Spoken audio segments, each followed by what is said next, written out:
Hi, this is my reflection for the Educational Supports for Gifted Learners module.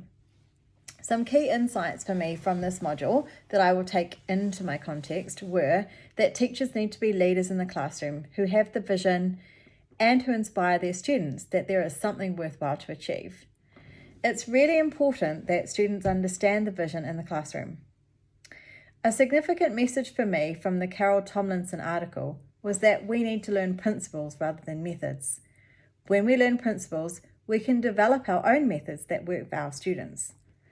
I think this will impact on how I run professional learning programs from now on.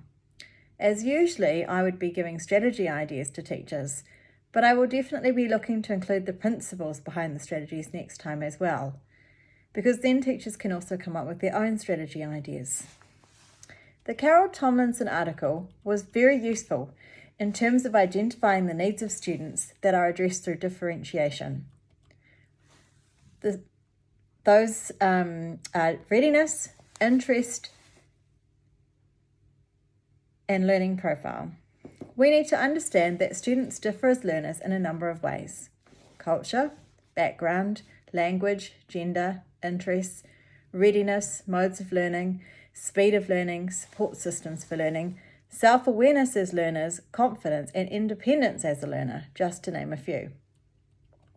Teachers need to continually ask, what does this student need at this moment in order to be able to progress with this key content? And what do I need to make it happen?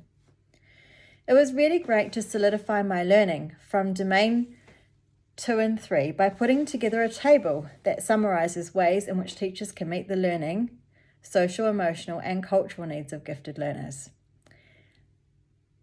This table looked at the needs across domains and also looked at what provisions could be made for these students.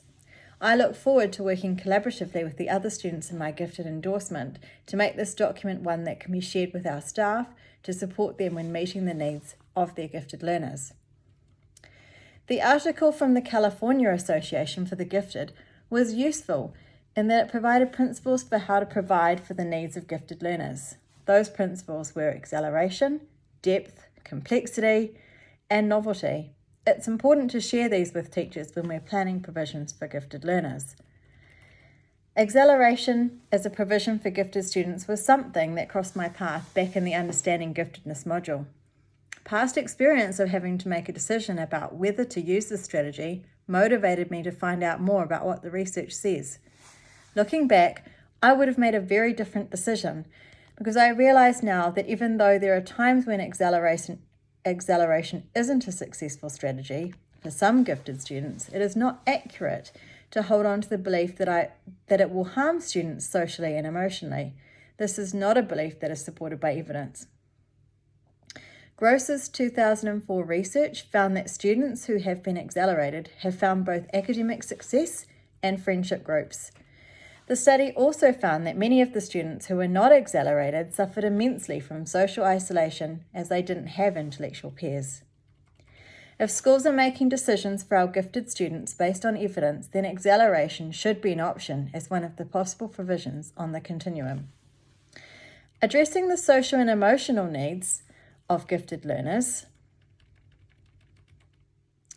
is also essential. Much of the research acknowledges that if we meet the intellectual needs of gifted learners, then we're already doing something to address their social and emotional needs. Opportunities for gifted students to work with like-minded peers is also important.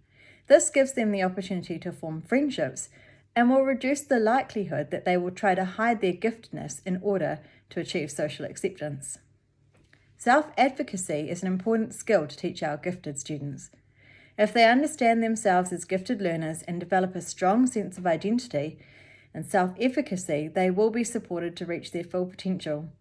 Curriculum can and should be used to develop agency in our gifted learners.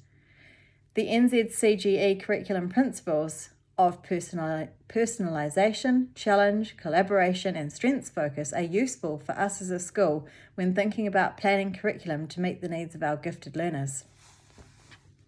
Thank you for listening.